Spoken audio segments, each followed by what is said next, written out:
立法會主席。The President.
發言。Addresses. Honorable Abraham SHEK will address the Council on the Public Accounts Committee Report number 74. Dr. Cheng Chung Tai.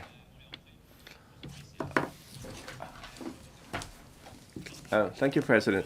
Well, in the early hours of the morning, the U.S. President has signed an executive order to abolish Hong Kong's special privileges and pointed out the freedom and rights of Hong Kong be deprived and not able to compete with the free economy. I see this narrative as seriously undermine the livelihood interests of Hong Kong and caught us to as 16 property of the ROP. We would like to hold a motion for adjourned debate on the abolition of special privileges for Hong Kong. I hope you can consider it. Dr. Cheng, I understand that the matter you raised have attracted wide attention, as we all know that the U.S. President has already signed the executive order, and the relevant matters can be followed up with through in other channels, would not require an adjournment debate at the Council. And this sitting is the last sitting of this term of Council, and the 12 bills must be dealt with in this sitting. And based on both consideration, I ruled that the Dr. Cheng's motion not in line with ROP bracket 16.2, and the request denied.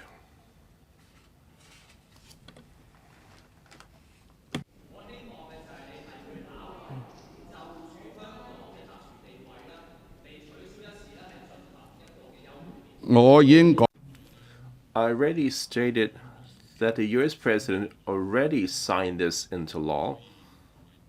Thus, it had no urgency to be discussed at this Council sitting.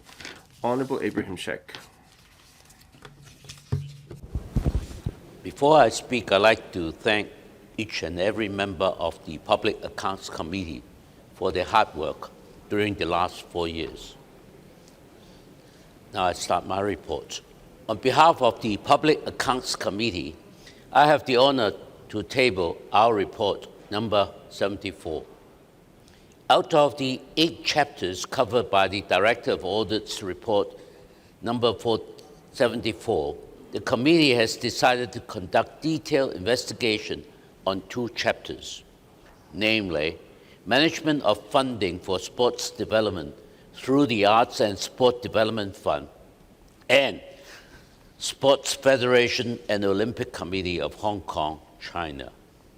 The committee has studied the other 6 chapters by first asking the parties to provide written replies on their measures to address the inadequacies raised in the Director of Audit report. With a view to enhancing government accountability, the committee has also adopted a new arrangement by conducting short hearings on some of these chapters.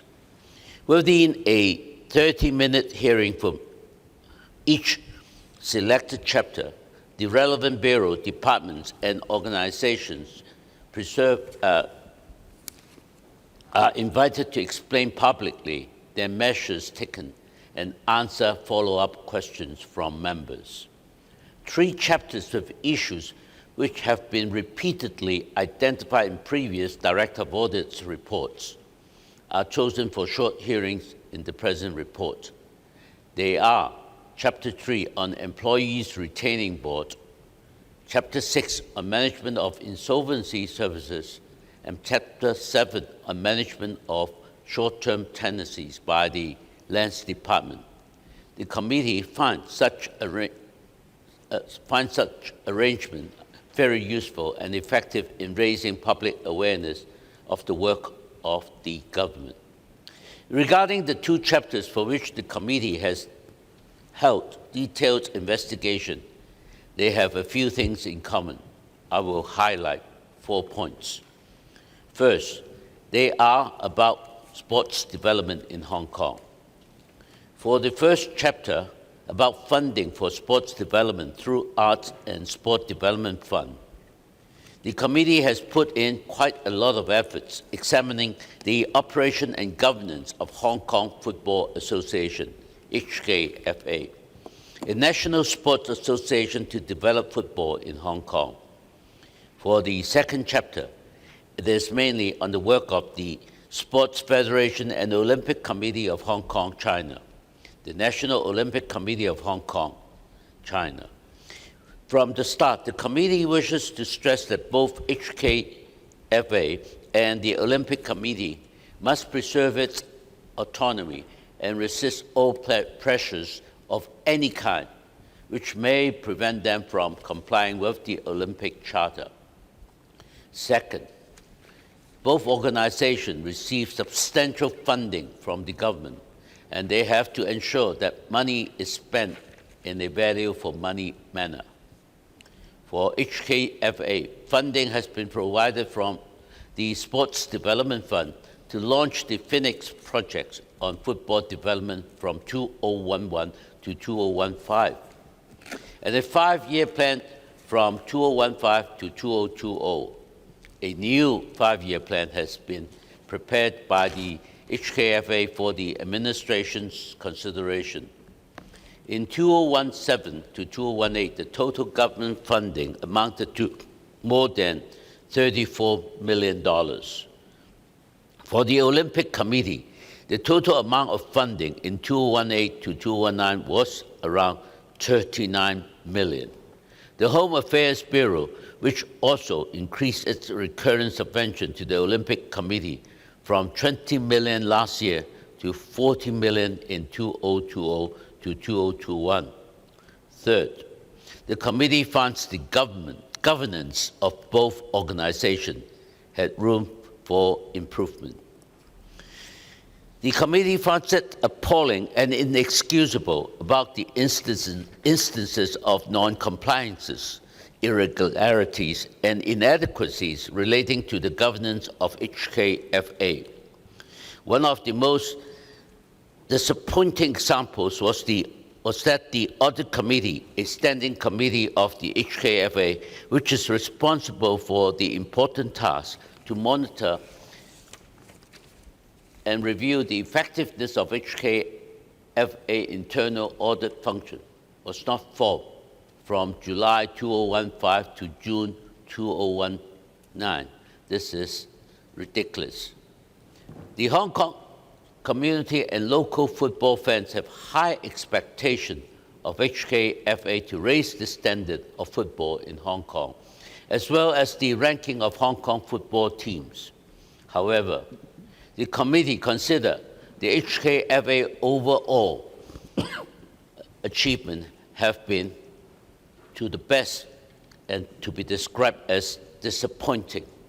And in this regard, it reflects the administration had failed to closely monitor HKFA overall performance from a value-for-money perspective. The committee strongly urges HKFA to take measures to rectify various non-compliances, deficiencies, and irregularities expeditiously. The Hong Kong Home Affairs Bureau, which is responsible for monitoring the use of funding by HKMA under the Sport Development Fund, should consider measures to assist HKMA to improve its governance. For the Olympic Committee, the committee expresses alarm and strong resentment and finds it unacceptable that the Olympic Committee's athlete selection process and system for international games, which have been used for over a decade, had deficiencies and irregularities as reviewed in the Directors of Audit report and at public hearings. One of the deficiencies is that in selecting athletes to participate in the 18th Asian Game, the selection committee has considered factors such as the athlete is a member of the relay team or a holder of Hong Kong Sport Institute scholarship, and the selection committee had not formally announced these factors to the athletes and the public beforehand. The committee strongly urges the Olympic Committee to review its athlete selection and review processes, making reference to overseas practices. Fourth, the committee considers that the representatives of the relevant bureau, department, and government-funded organization should attach more importance to the Director of Audit's report, as well as to make better preparation for their appearance at the committee's public hearings.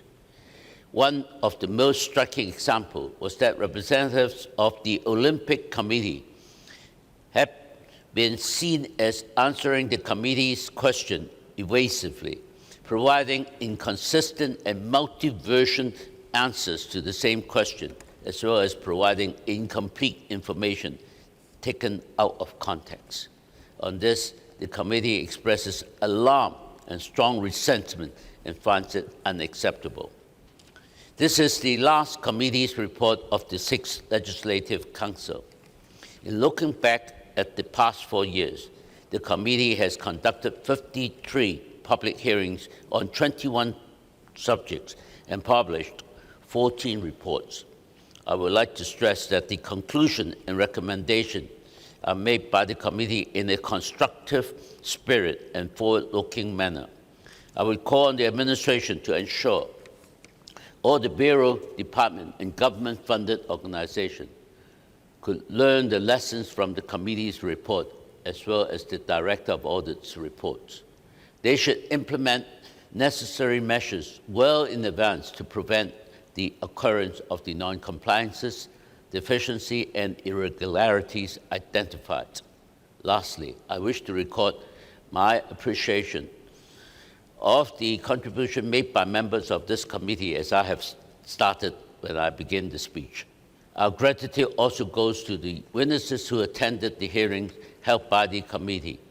I would like to express our gratitude to the Director of Audit and his colleague for their unfailing support.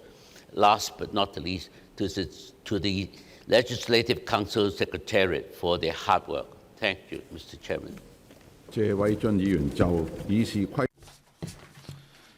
The Honourable Paul Chair will address the Council.